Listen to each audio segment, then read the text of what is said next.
Welcome once again to another program of Issues in the News, where we discussed the important events that would have taken place in Guyana over the past week or so. And as is the norm, we always have a packed agenda of issues to discuss.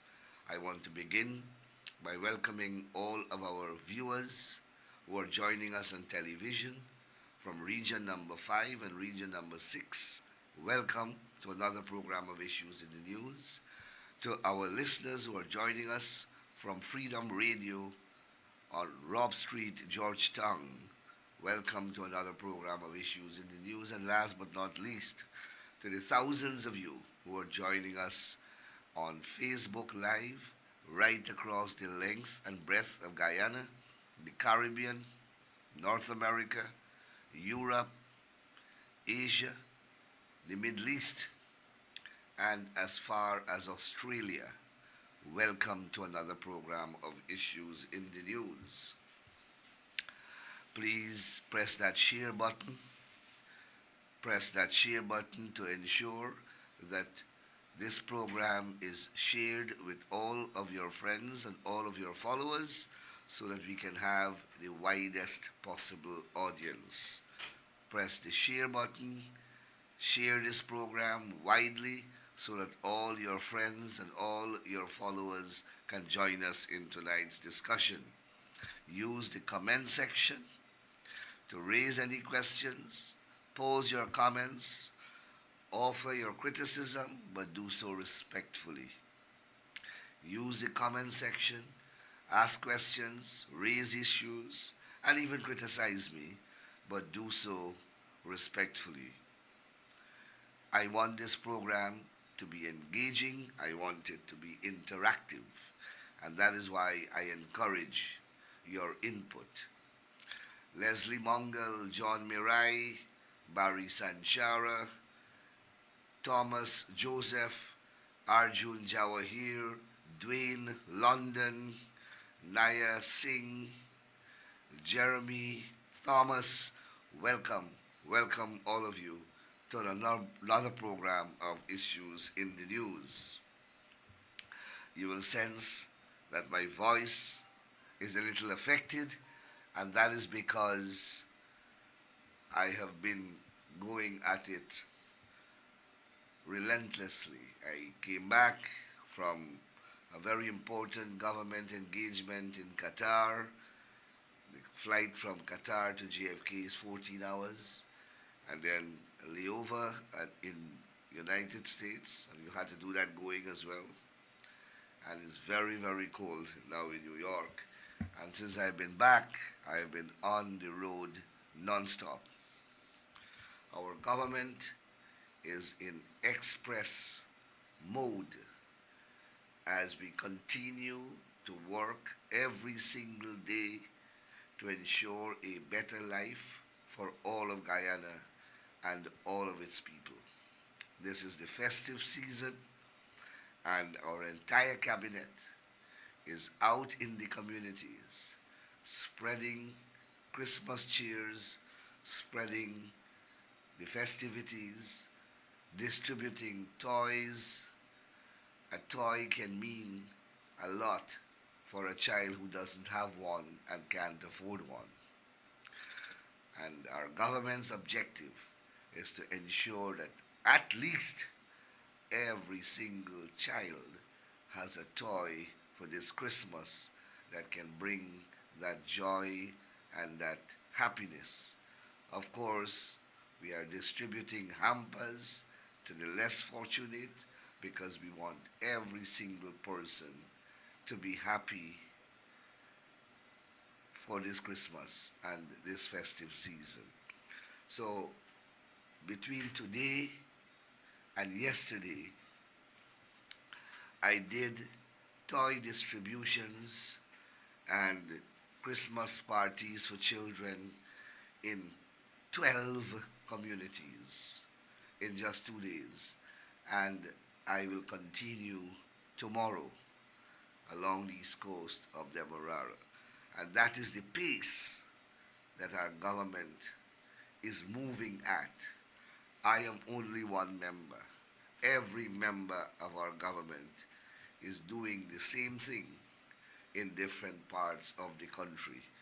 And we are led by His Excellency, the President himself, who, as you would see and would have seen in the social media and in the news, is engaged in multiple activities of this nature, and we will continue to do so until the conclusion of the great Christmas, the great season of Christmas. Whether we are sick, whether we are ill, whether we are under the weather, the work must continue, and that is our commitment to the people of this country. And from that commitment, we will not resile. So, please excuse my voice, but I'm sure that you are hearing me. I've been asked to inform, in particular, the people of Berbice, East Berbice in particular, that channel NTN Television, which is broadcasting and streaming this program live in Berbice for both regions 5 and 6, can now be seen as far as Crabwood Creek. In fact, I am told that it can be seen in Naikiri as well. So, congratulations are extended to the owners and operators of NTN, channel 69 in Georgetown, and I believe it's 46 in Berbice. Their signal now goes all the way to Crabwood Creek and even to Naikiri. So that's the extent of the reach now of this program via television. As you all know, I was in Qatar last week, and that's why this program was not aired. And you will be, maybe you are not going to be, but I was pleasantly surprised to learn that Guyanese in Qatar, and there are many Guyanese in Qatar, look at this program religiously and faithfully every single week.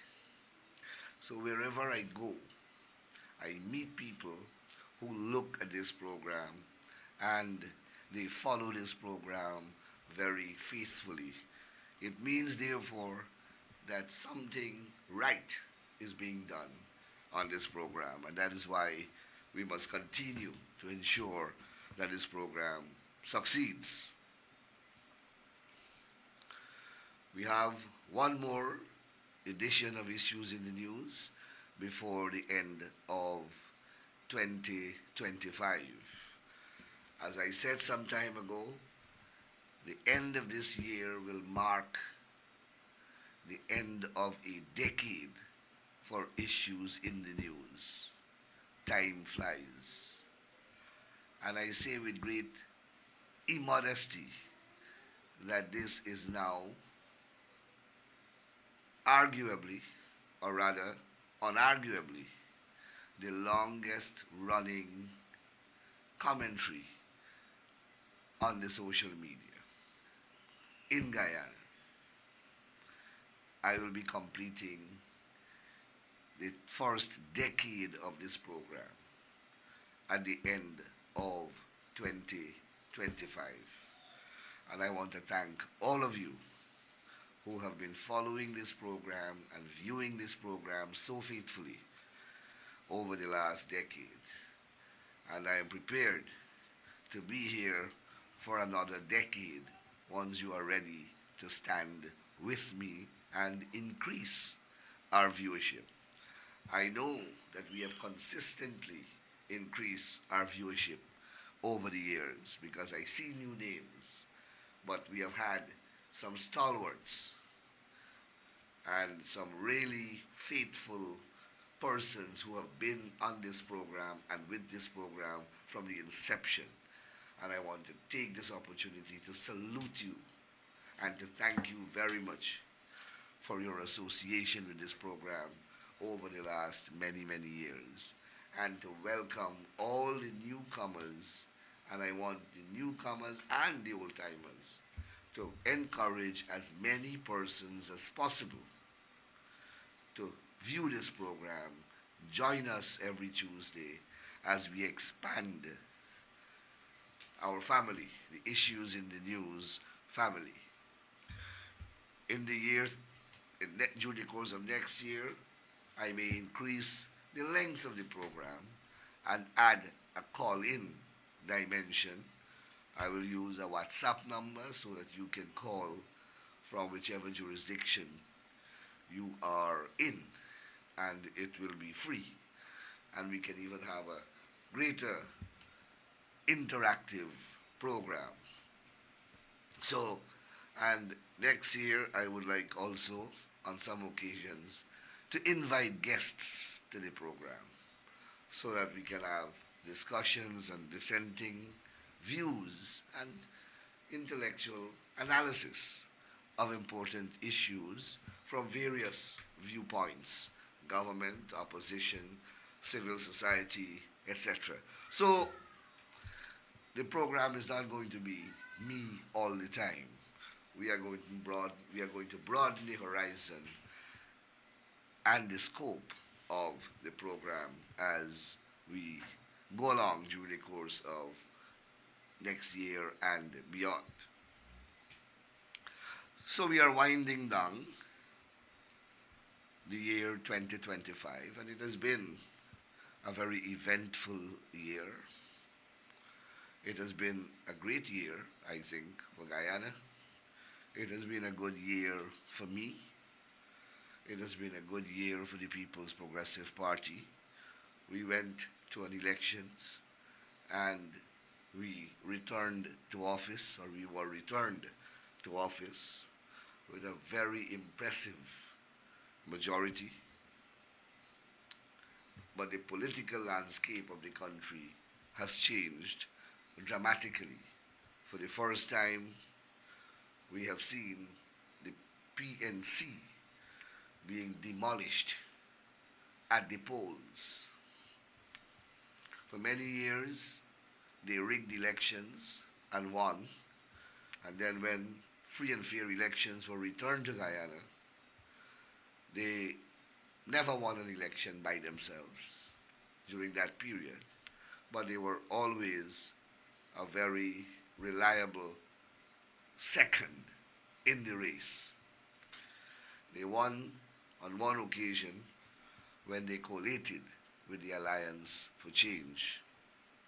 And I don't say APNU deliberately, I say the PNC, because really it is the PNC. But the 2025 elections have changed that, and we have a newcomer in the political arena. But tonight is not to discuss that. Tonight I want to spend some time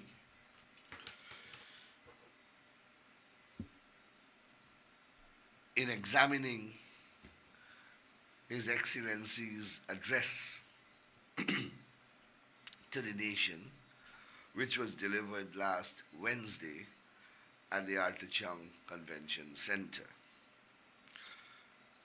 It was a marathon address, very comprehensive, very expansive, very analytical, and very visionary.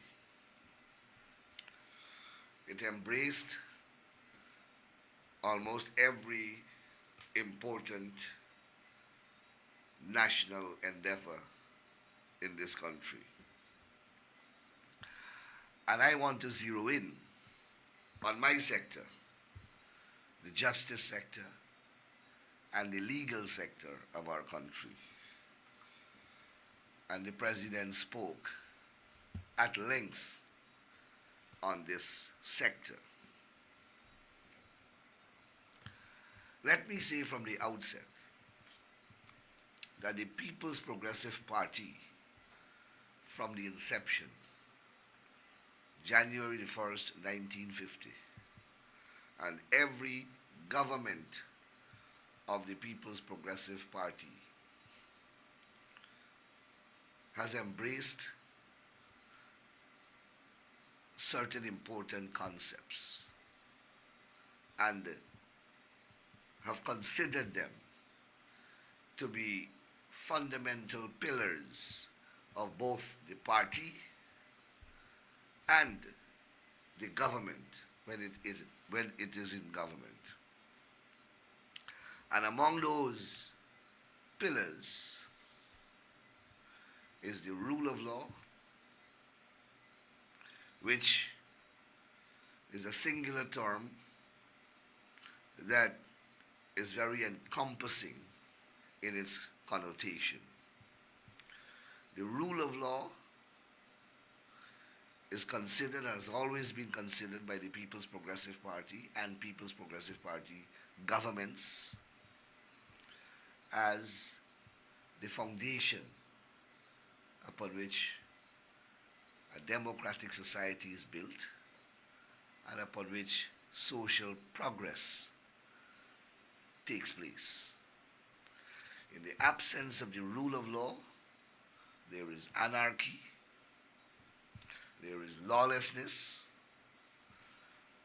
there is economic stagnation, there is social degradation. The rule of law includes a functional legislative system, an independent, impartial, and efficient judiciary, access to justice, and a system that delivers justice in a manner that is accessible to all. Those are all key and critical concepts in this doctrine called the rule of law, to which every modern society must be wedded, and indeed is wedded, once it is democratic and once it's successful. Guyana is no different, and the People's Progressive Party has always embraced that concept. In his address, the president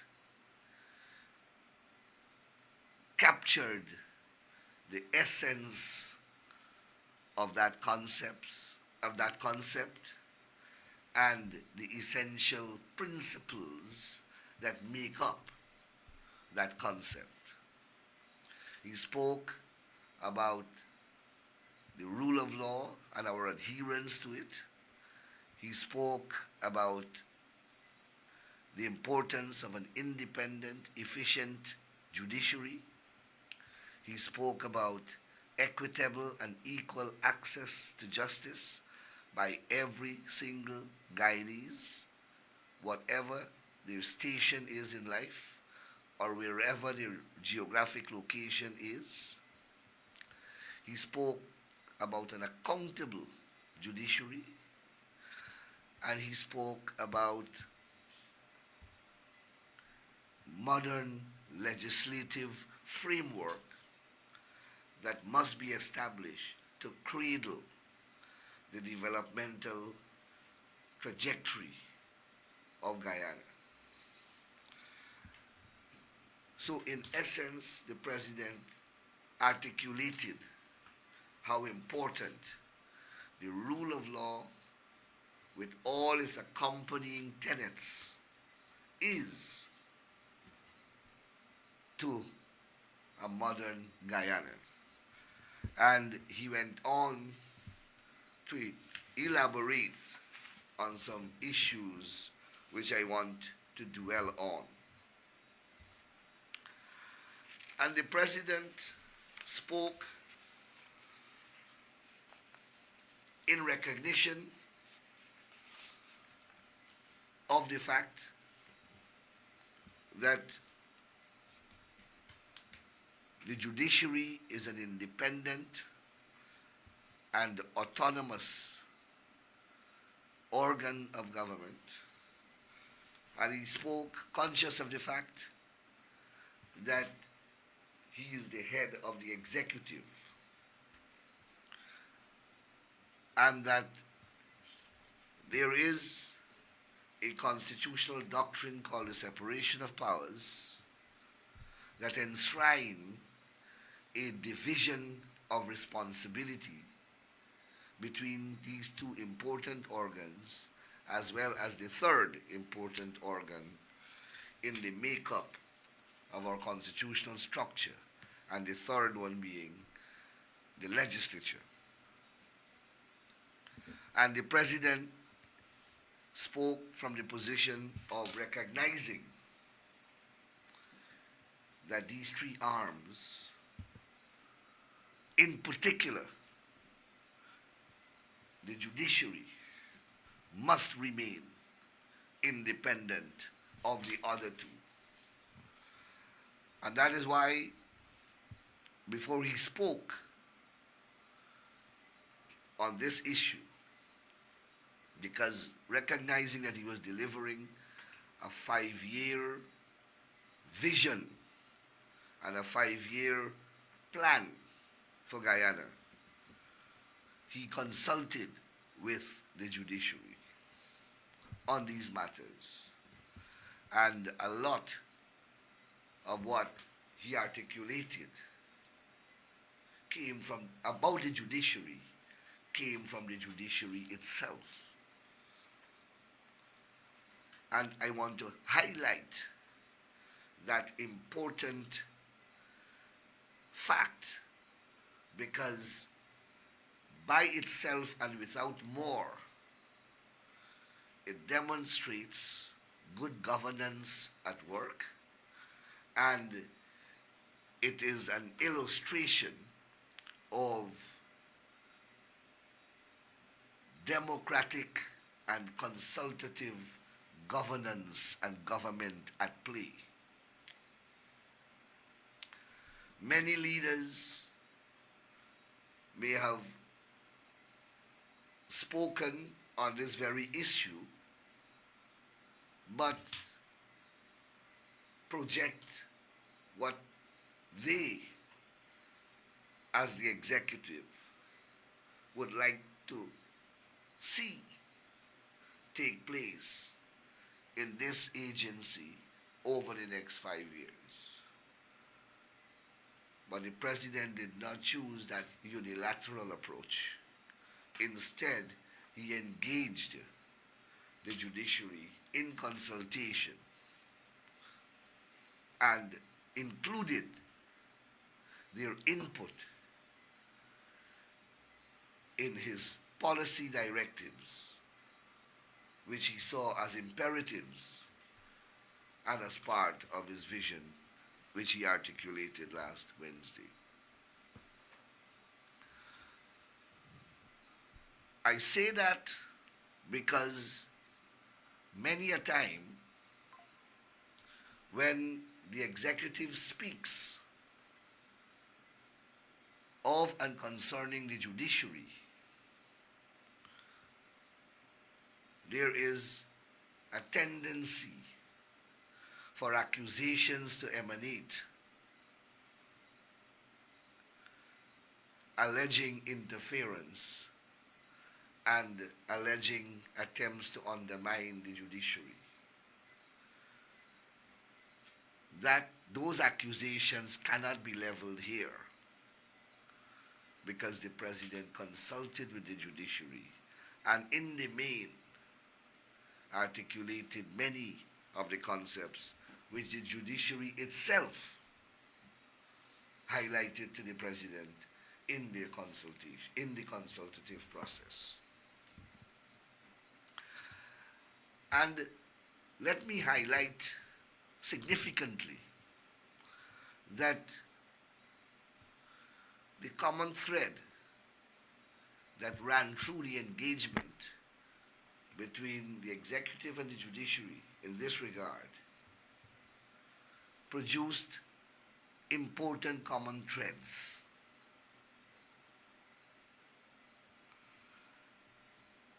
As both agencies are aligned in many significant respects. So there should not be a collision course between these two important agencies. And that bodes well for our development equation, and it bodes well for our constitutional harmony of these important organs. So the judiciary itself recognizes how important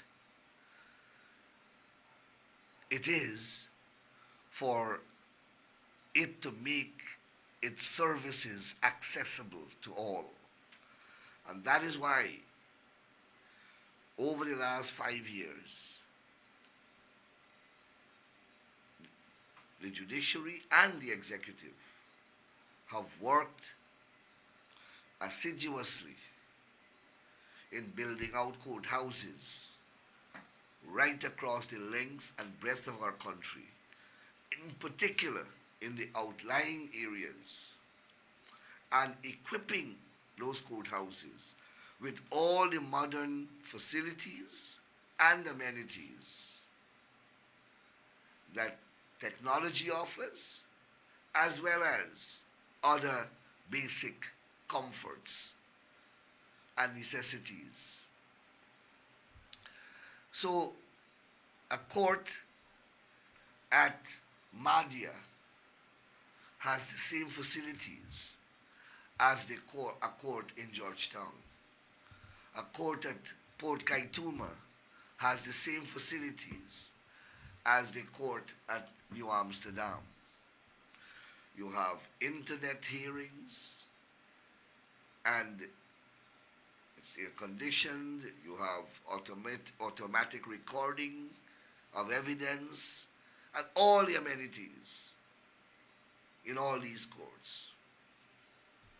The point I am making is that you see an alignment of objectives from the judiciary as well as the executive. So when the judiciary asks for resources for the construction of these courts, the executive, once affordability permits, had no difficulty in supporting these initiatives. And a lot of work was done in that regard over the last 5 years. We still have a few more outlying courts to construct and or renovate.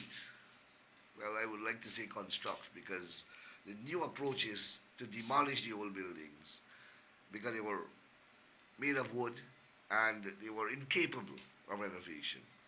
So we demolish them and we build new modern concrete structures with residence for both magistrates and clerical and secretarial staff. So that's a general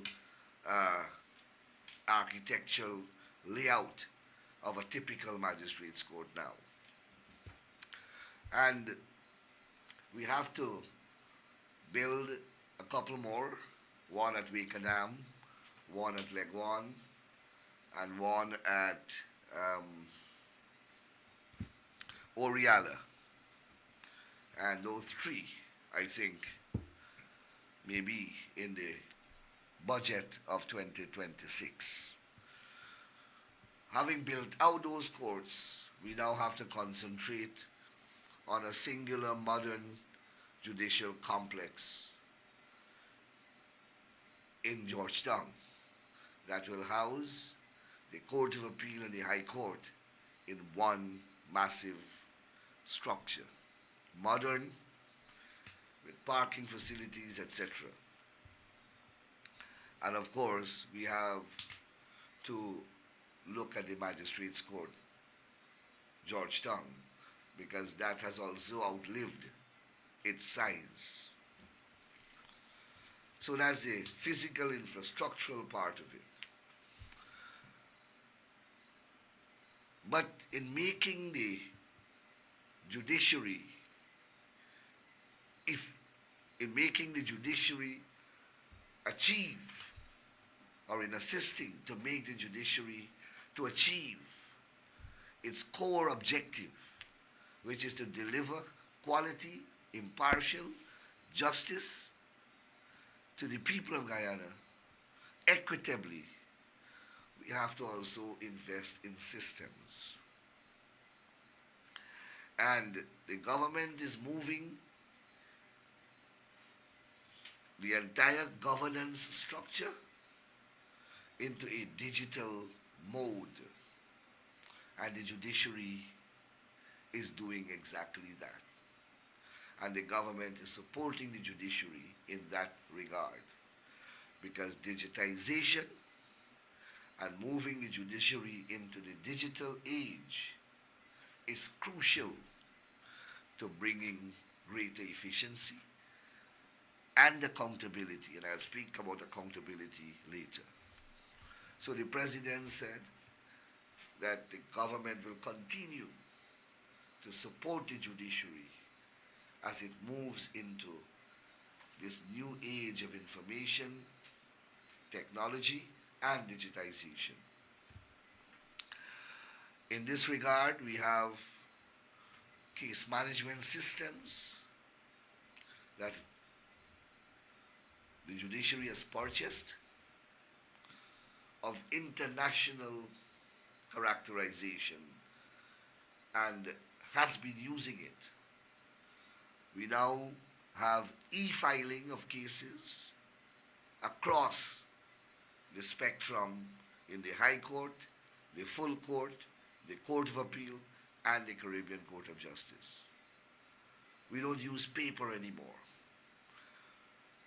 The filing of the cases, the filing of pleadings, the filing of submissions, the filing of authorities, filing of legislation in support of arguments, everything is done electronically. And most hearings are done electronically by various technological platforms. And the president has pledged to continue to work with the judiciary in ensuring that these concepts continue to be utilized in ensuring we get quality service from the judiciary. At the level of the magistrates' court, that process is a work in progress, moving the magistrate system, the magistracy, into the electronic and digital mode as well. And by mid-2026, that process should also be completed. When it is completed, the entire system would be electronic and digital. Even when you pay, you have to pay fines, or you have to pay for filing, or you have to pay bail. Any engagement will be done electronically, and the same will take place in relation to important adjunct organizations of the judiciary. For example, the Deeds and Commercial Registry Authority and the Land Registry. When you go to file your conveyance, incorporate your companies, or do any transaction with those agencies, it will be done electronically, and payments will be done electronically. And that is the objective. Why we are doing all of this? We are doing all of this simply because we want a system that works. We want a system that delivers justice in a uniform fashion, consistent with law, based upon evidence, and not upon the whim and fancy of judicial officers, not based upon preconceived concepts, not based upon prejudices and biases, but based upon objectivity and the law. And as all the executive asks of and from the judiciary. And that is what the people of Guyana must demand from their judiciary.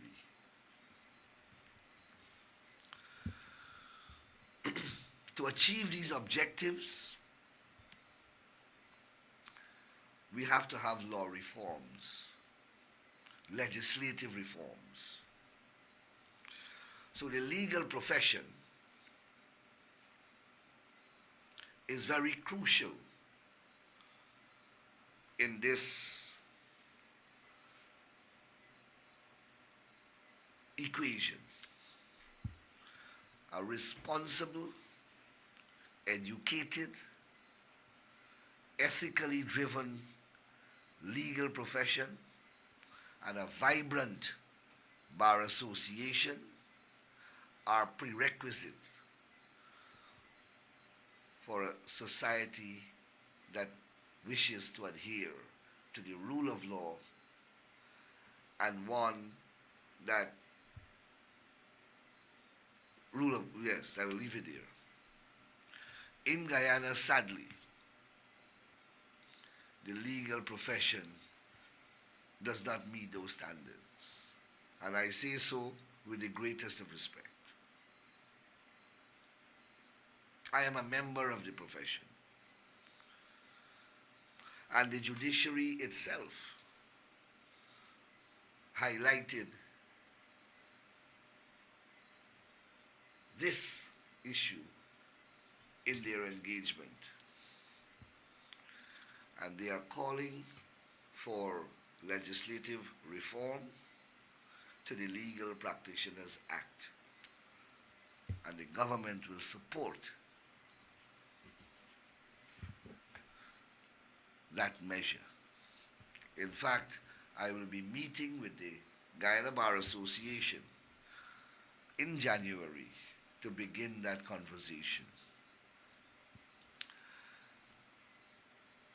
You who are listening to me, any one of you, would know, if you have not experienced it yourself, would know a person who is dissatisfied with the way their case is being handled by their lawyers and or the way the case is being handled in the judiciary.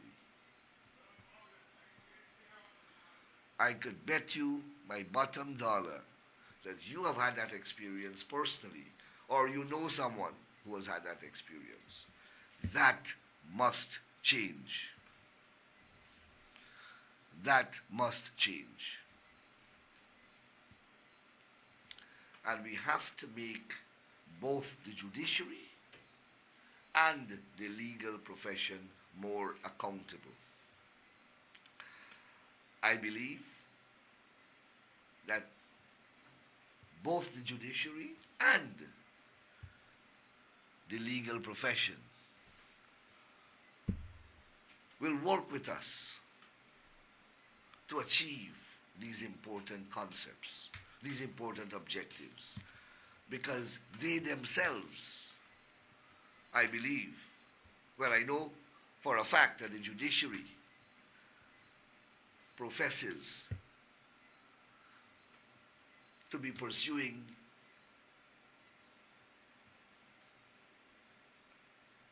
policies and strategies to make it more accountable.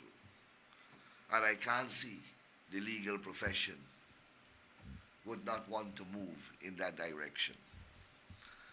The Legal Practitioners Act have to be amended. We have to have a stronger regime of discipline for errant practitioners as well as errant judicial officers. Of course, we must do so in accordance with the constitutional parameters and in line with principles of accountability and transparency. Guyana is not the only country in the world facing these problems, and we intend to tackle them head on the same way that we are tackling similar issues in similar organizations. The judiciary has a plan, a vision,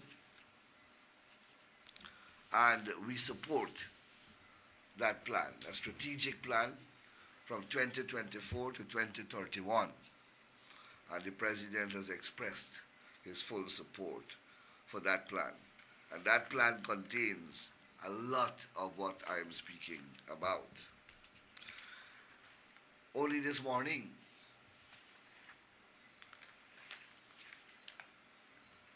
another Justice of Appeal, the Honorable Rafiq Khan, was sworn in by His Excellency President Ali at State House. And Justice of Appeal Khan will add to the increased complement of Justices of Appeal at the Court of Appeal. The President announced that there is no longer any backlog in the High Court. And I want to register my congratulations to the judiciary and all those who worked in ensuring that that dreaded backlog of cases finally evaporated. It came after billions and billions of dollars in investments, system changes, new rules of court being implemented, and they all aggregate to disappear a backlog that had burdened the system for decades.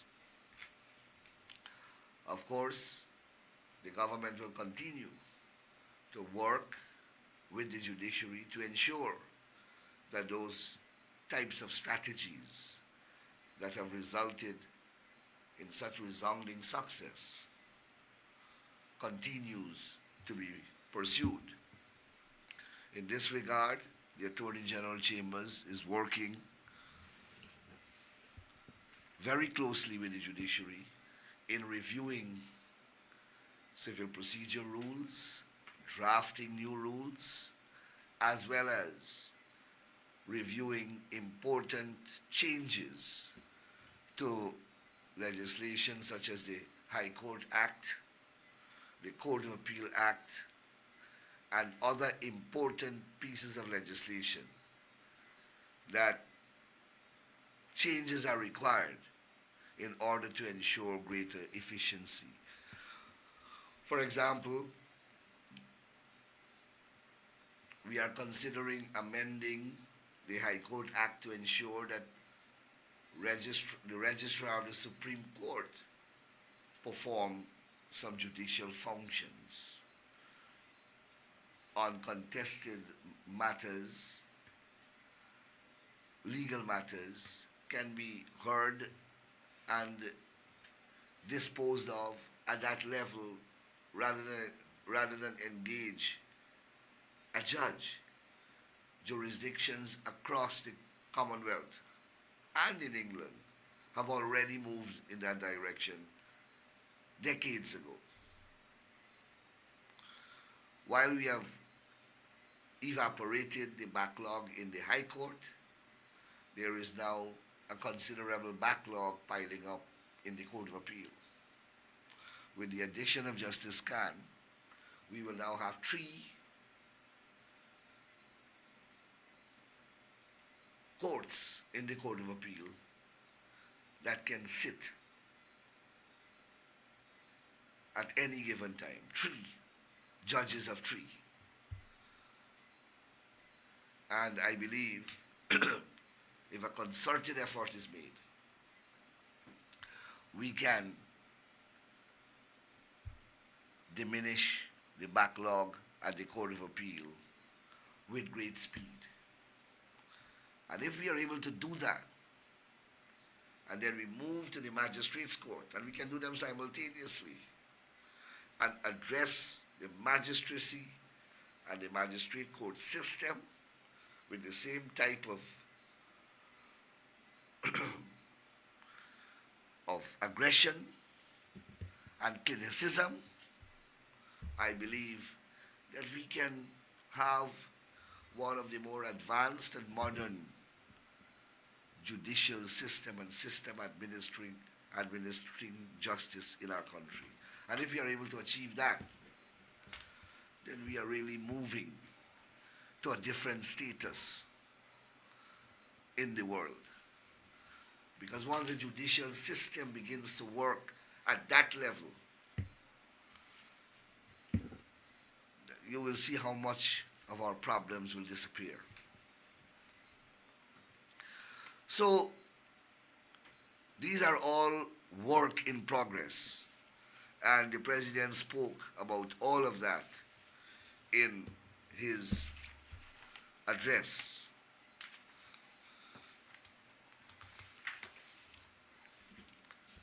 He spoke about modern legislation in almost every important area of national life, including, of course, the legal sector.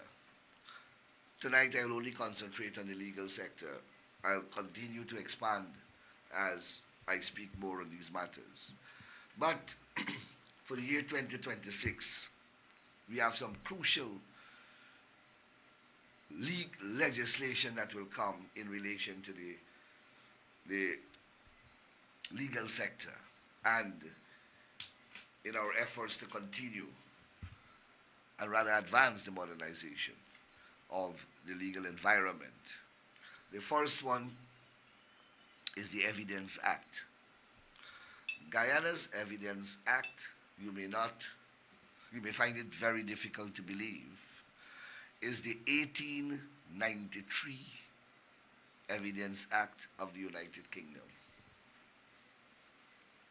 Let me repeat for those who may not have heard me clearly. The current Evidence Act of Guyana is the 1893 Evidence Act of the United Kingdom. Nothing that was relevant in 1893 can be relevant now. So by the sheer passage of time, the Evidence Act is outmoded and outdated. That act was born out of a different era. We are now living in an ICT world. We are moving into digitization. Technology is what permeates our every activity. We store records differently. A modern Evidence Act must embrace this new reality. You prove a case in courts of law, in tribunals of law, in arbitrations, and in almost every judicial, quasi-judicial, and administrative organs. You prove a case by way of evidence. What is evidence? Evidence is materials. The way materials are processed now, the way information is stored now, is radically different from how it used to be stored 30, 40 years ago. Moreover, 100 years ago. So, a new Evidence Act is long required. So we are going to have a new, comprehensive, and modern Evidence Act that is now being used almost all over the world. As I have said so many times before, there is no need to reinvent the wheel. We are using the Australian model. The act, the bill is in draft and will it will be considered by cabinet and then taken for discussion in the public domain. Barbados and many countries in the Caribbean have already enacted similar legislation. Our Companies Act, though a very good piece of legislation, is now 30 years old. It was enacted in 1995.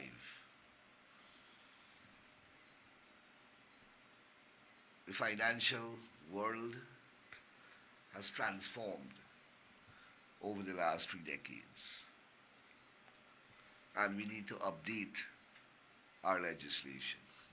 We have new emerging and key and critical concepts that have arisen in commerce and in companies. We have companies being used for illicit purposes, for the laundering of money, and our laws have to be updated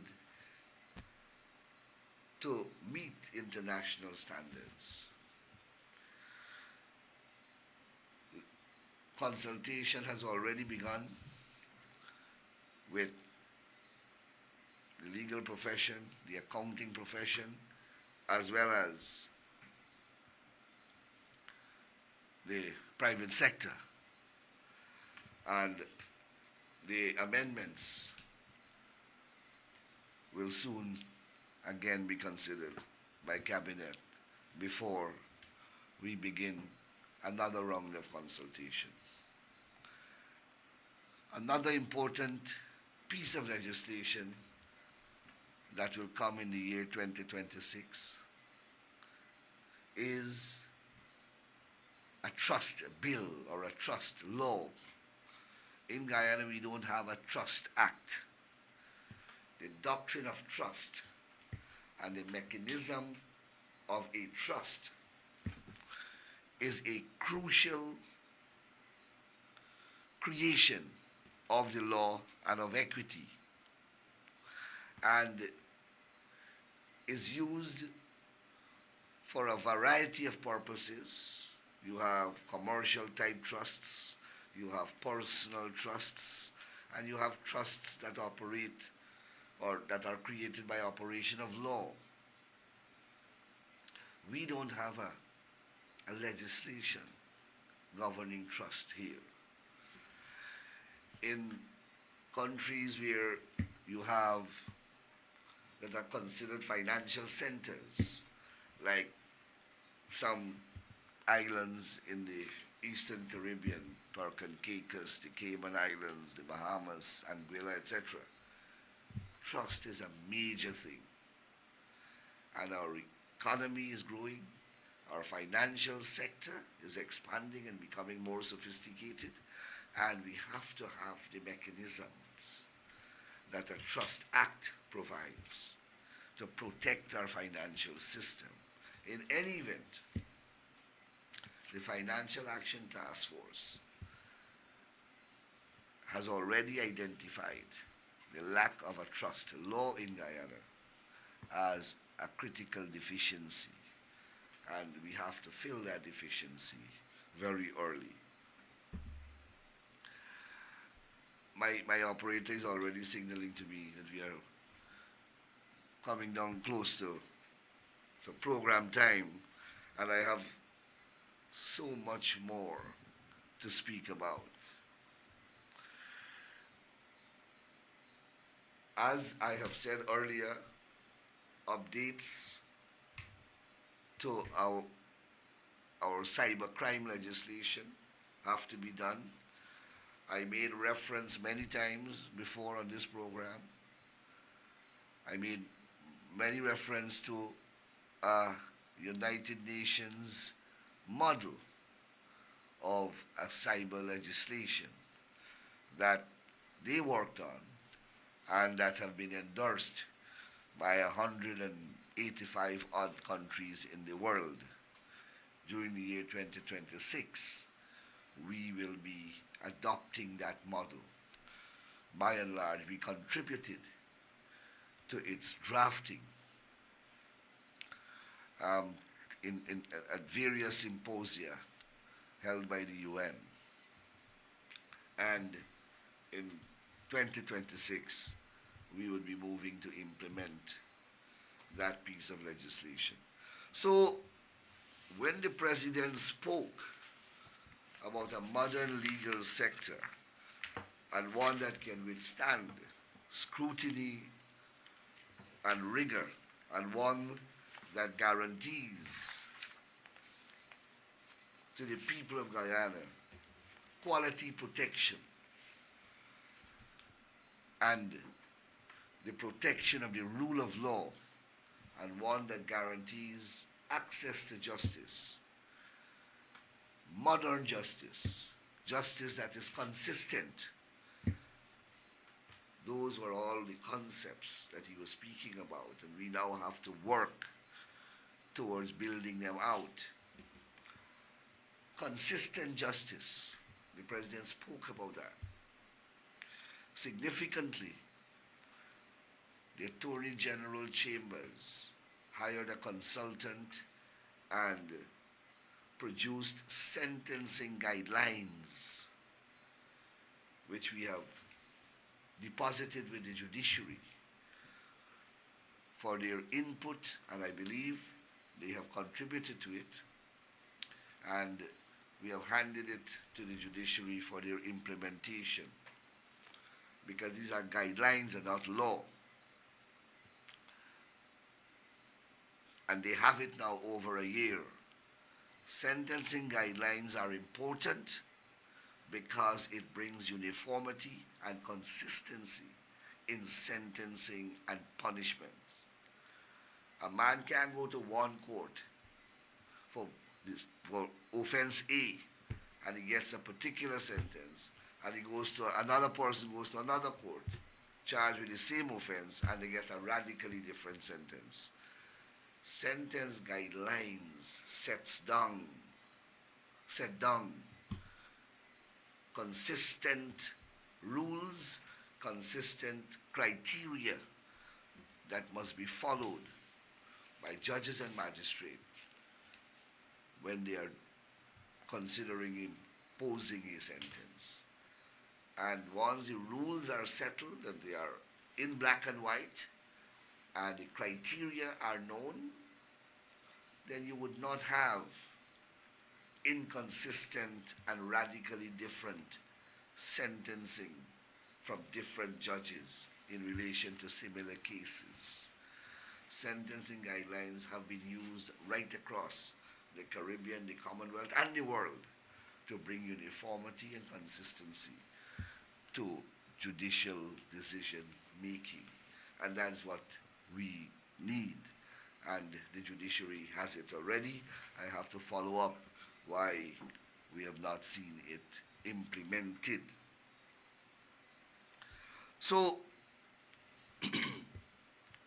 we have passed program time already.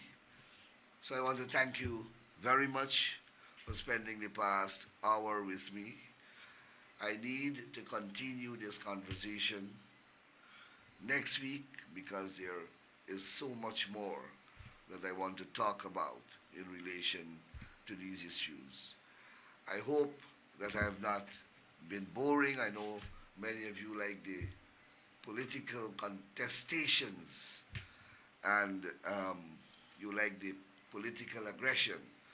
But this program, as I said, is not all about politics, but it is about learning as well.